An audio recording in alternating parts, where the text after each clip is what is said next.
Bonjour à toutes, bonjour à tous. Aujourd'hui, on est le vendredi 6 février 2026. C'est bientôt le week-end. Et en attendant, eh bien, je vous souhaite la bienvenue dans le français C'est facile avec Adrien. Et donc, je vous disais, en attendant, on va écouter du français. Je vais vous parler du français et vous allez écouter, vous allez essayer de comprendre en attendant le week-end à partir de demain.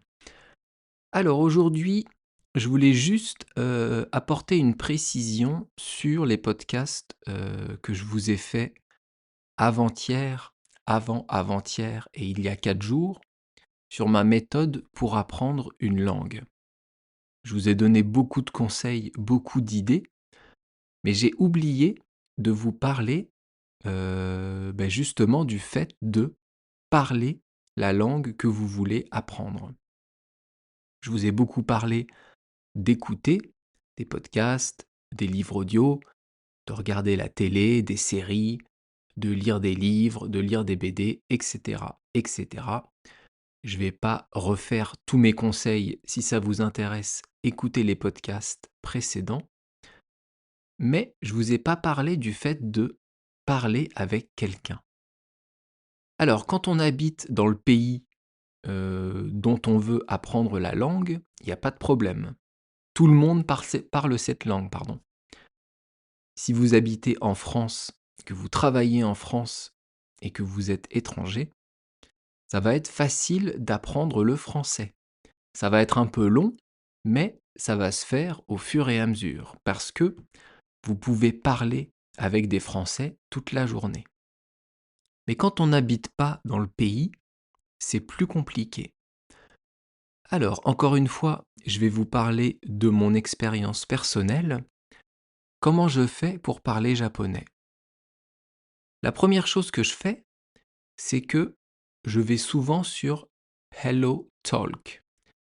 HelloTalk, c'est une application de langue où vous pouvez rentrer vos informations. Vous rentrez les informations de la langue que vous voulez apprendre et l'application va vous proposer des posts de personnes qui parlent cette langue, qui sont natifs de ce pays. Et là-dedans, vous avez un système de chat qui permet de vous connecter avec des natifs du pays. Alors, je vous fais un peu de publicité pour HelloTalk, mais j'ai aucune part dans la société, je ne touche rien. D'ailleurs, s'il y a des salariés d'HelloTalk qui m'écoutent, peut-être c'est le cas, je ne serais pas contre un petit partenariat, un paiement toutes les 1000 écoutes et où je propose votre marque, ou même peut-être une autre marque d'apprentissage de langue. Parce que évidemment, vous qui m'écoutez souvent, qui m'écoutez peut-être tous les jours, si je suis sponsorisé un jour par une société, j'ai envie de vous proposer quelque chose d'efficace, quelque chose en lequel je crois. Je ne vais pas vous proposer de vendre des matelas ou vous faire de la pub pour des chaussettes. C'est évident que non.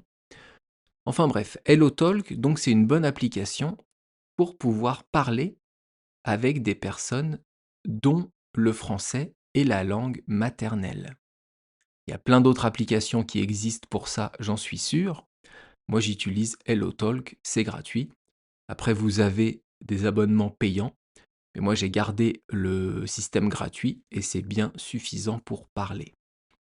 Et après, vous avez tous les sites qui vont vous mettre en relation avec des professeurs particuliers, comme italki, que j'utilise de temps en temps pour parler avec ma prof de japonais. Euh, c'est très efficace, ça marche très bien.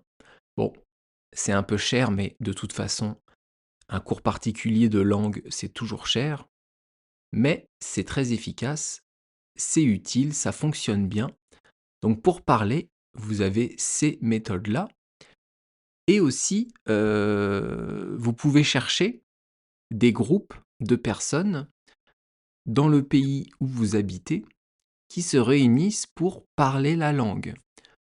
Je sais qu'ici, en France, il y a plein de forums, plein de groupes de personnes qui veulent parler japonais, qui se retrouvent un jour, qui font une soirée et qui discutent uniquement japonais. Ça permet de parler avec d'autres personnes qui apprennent le japonais et ça permet aussi de parler, avec des natifs du pays qui habitent peut-être en France. Donc ça, c'est pas mal. Vous trouvez ça sur les forums, sur internet, sur ce que vous voulez. Ça se trouve très, très bien. Avant, c'était sur Facebook, je sais, mais ça fait au moins 15 ans que j'ai supprimé Facebook. Donc je vous avoue que, je ne sais pas où on trouve ça à l'heure actuelle. Peut-être sur Reddit ou sur Discord, vous avez des groupes, de personnes qui apprennent la même langue que vous. Le français est une langue, beaucoup parlée dans le monde, en France évidemment, au Canada, en Afrique beaucoup. Il y a des Français dans beaucoup, beaucoup de pays du monde. Donc je suis sûr que là où vous êtes, vous allez trouver un groupe, trouver un Français peut-être, ou plusieurs, avec qui parler. Il y a aussi autre chose, que je voulais vous préciser sur l'application HelloTalk, c'est que vous pouvez rejoindre des chats, donc de personnes qui parlent entre elles, sans forcément parler. Vous pouvez aussi écouter. Ce n'est pas obligé de parler. Donc si vous n'avez pas confiance, si vous n'avez pas assez de confiance en vous pour parler français, vous pouvez écouter ou peut-être juste dire bonjour, je m'appelle 111 et j'habite dans tel pays. Vous n'êtes pas obligé de faire des phrases compliquées. Il y a des personnes qui créent des groupes qui parlent français et qui parlent toutes les langues du monde toute la journée sur HelloTalk, donc allez voir. C'est gratuit comme je vous disais. Vous pouvez ou pas participer à la conversation. Et ce qui est bien, c'est que pour les personnes qui sont un peu timides, qui ont peur de parler, qui ont peur de mal prononcer, donc ce qui est bien, je vous disais, c'est que sur ces chats, sur ces groupes de parole, vous discutez avec des personnes que vous ne reverrez jamais et peut-être avec qui vous ne rediscuterez jamais. Donc, il n'y a aucune honte à avoir. Franchement, c'est dur d'apprendre des langues. Soyez fiers d'apprendre une langue étrangère et n'ayez pas honte de parler. N'ayez pas honte de faire des erreurs. C'est en faisant des erreurs, c'est en vous trompant que votre cerveau va assimiler les erreurs et va les corriger.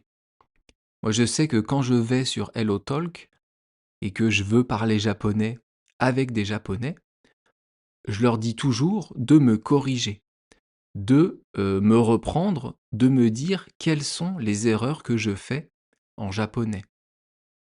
C'est important parce que sinon, on ne s'en rend pas compte. Et moi, quand je parle français avec des personnes qui veulent apprendre le français, eh bien, je leur dis toujours ce qui ne va pas. Je leur dis gentiment quelles sont les fautes et comment ils peuvent se corriger. C'est comme ça qu'on s'améliore, c'est comme ça qu'on apprend une langue. Donc je pense qu'avec les conseils d'aujourd'hui, on a balayé un peu les modes de communication possibles, les modes d'apprentissage d'une langue. L'écoute, avec les podcasts, la radio peut-être, la télé, le fait d'écouter des conversations de Français qui parlent entre eux, la lecture, avec d'abord les livres pour enfants, les BD, les mangas, donc des livres avec du texte et des images, et après, de vrais livres sans images. La télé, les streamings avec les émissions de télé-réalité, les séries, les films, avec des sous-titres dans la langue que vous voulez apprendre, évidemment. Et enfin, le fait de parler avec des natifs du pays, soit en habitant le pays, bien sûr, soit en allant sur Internet, en allant sur des applications, où vous parlerez avec des gens avec qui vous pouvez être en confiance, avec qui vous n'avez pas de honte à avoir, puisque vous ne parlerez peut-être plus jamais avec ces personnes avec l'accent allemand. Pardon, désolé, j'ai craqué. Bon bref. Donc pas de honte à avoir, entraînez-vous, parlez, parlez, écoutez, écoutez, lisez, lisez et un beau jour, oh, vous vous rendrez compte que vous parlez français, vous comprenez le français, vous arrivez à suivre un film en français et vous arriverez à lire un livre en français. Bon, je voulais juste vous parler, d'une chose que j'avais oubliée, mais finalement, j'ai fait 10 minutes dessus. Donc je vous parlerai, de ce que je voulais vous parler demain et c'est quoi? C'est mes sauts en parachute. Je voulais vous parler de cette expérience que j'ai déjà eue. J'ai déjà sauté 2 fois en parachute, mais je vous expliquerai donc tout ça demain. Maintenant, on passe à l'expression du jour que je ne vous avais même pas annoncée au début, mais de toute façon vous pouvez la lire sur l'image du podcast et c'est aussitôt dit, aussitôt fait. Alors c'est assez simple comme expression, il y a 4 mots, dont 2 mots qui se répètent. Donc en fait il y a 3 mots différents. Le premier mot, aussitôt, c'est un adverbe de temps. Il va indiquer une temporalité. Et aussitôt, ça veut dire dès que, au moment où, à l'instant où, un. Donc ça, c'est assez simple, je pense que vous connaissez. Après, on a le verbe dire, qui est ici, en fait, sous sa forme de participe passé. Ce n'est pas le verbe dire conjugué au présent ou conjugué au passé simple, comme on pourrait le croire, c'est un participe passé. Et fait, qui est juste après, F-A-I-T, c'est aussi le participe passé du verbe faire. Bon, c'est pas vraiment important, mais c'est bien de vous le préciser. Donc dit et fait, ce sont 2 verbes. Le verbe dire, ça veut dire parler, dire quelque chose. Et je vais vous le conjuguer rapidement au présent, que vous devez déjà connaître, et au futur. Le verbe dire au présent, ça donne je dis, tu dis, il dit, nous disons, vous dites et ils disent. Attention, ce n'est pas vous disiez, c'est vous dites. Ça, c'est une petite particularité qu'il faut connaître. Et ensuite, au futur, ça donne je dirai, tu diras, il dira, nous dirons, vous direz et ils diront.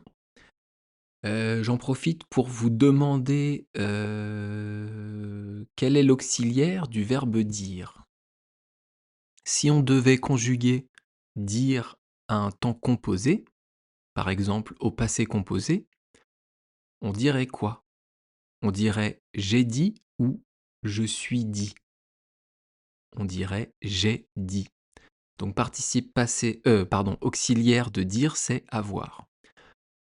Et ensuite, on a le verbe faire. Donc là, pareil, je vous conjugue faire au présent et au futur.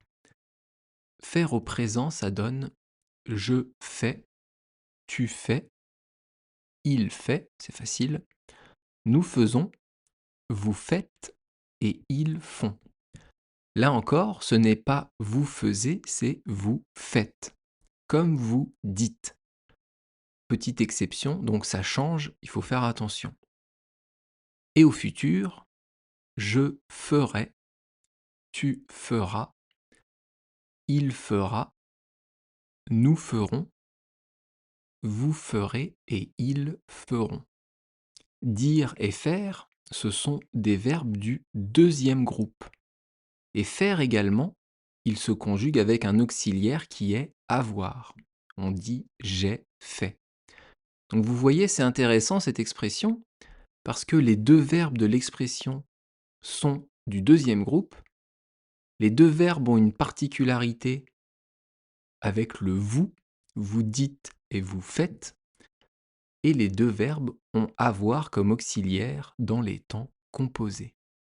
Je m'en étais même pas rendu compte, avant de préparer le podcast, mais c'est en écrivant les quelques lignes, que je suis pour ce podcast que je m'en suis rendu compte. Tiens, peut-être d'ailleurs qu'un jour, je vous expliquerai dans un épisode comment je prépare mes podcasts. Parce que je sors un podcast, un épisode par jour, donc c'est important que la préparation du podcast soit très rapide. Vous comprenez bien que j'ai un travail à côté et je ne peux pas faire 1 heure, 2 heures de préparation d'un podcast pour après 20 minutes d'enregistrement. Donc je vous expliquerai peut-être un jour comment je fais. Bien sûr, si ça vous intéresse. Si ça vous intéresse de savoir, dites-moi en commentaire, laissez-moi un petit message. Si ça ne vous intéresse pas, eh bien, il n'y a pas de problème, je ne vous en parle pas. Alors ça veut dire quoi? Aussitôt dit, aussitôt fait. Ça veut dire que dès qu'on dit quelque chose, on le fait. Ça veut dire qu'on ne repousse pas les choses au lendemain. J'avoue qu'aujourd'hui, et depuis quelques années maintenant que je suis vraiment adulte, que j'ai un peu de maturité, quand je dis quelque chose, je le fais et j'essaye de ne pas le repousser. Mais avant, quand j'étais ado, quand j'étais jeune adulte, entre 10 ans et 25 ans, 30 ans peut-être, je remettais beaucoup au lendemain. Je suis sûr que vous avez fait ou vous faites la même chose. Vous avez des papiers à ranger, vous avez des papiers à scanner, vous avez peut-être la vaisselle à faire, vous avez le ménage à faire. Et vous vous dites: «Oh non, je le ferai demain. Oh non, j'ai la flemme, je le ferai demain». Eh bien ça s'appelle procrastiner. C'est un verbe un peu compliqué, je vous répète, procrastiner, ça veut dire remettre au lendemain. Eh bien, aussitôt dit, aussitôt fait, c'est le contraire. C'est faire les choses dans l'instant, faire les choses immédiatement. Il y a la vaisselle à faire, je fais la vaisselle. Il y a l'aspirateur à passer, je passe l'aspirateur. Et une fois que c'est fait, vous pouvez dire aussitôt dit, aussitôt fait. Et là, pardon, il y a un sentiment de satisfaction de soi-même, un sentiment de fierté, comme un compliment qu'on se fait d'avoir fait les choses dans l'instant. Peut-être que vous avez un fils ou une fille qui a 8 ans, 10 ans, 12 ans, 17 ans, et vous lui avez sûrement déjà demandé de ranger sa chambre. Vous demandez à votre fils de ranger sa chambre. Et là, miracle, ô grand miracle, il la range et il vous dit, aussitôt fait. Et là, vous pleurez tellement c'est beau. Vous pleurez de joie que votre fils vous ait écouté et qu'il ait rangé sa chambre.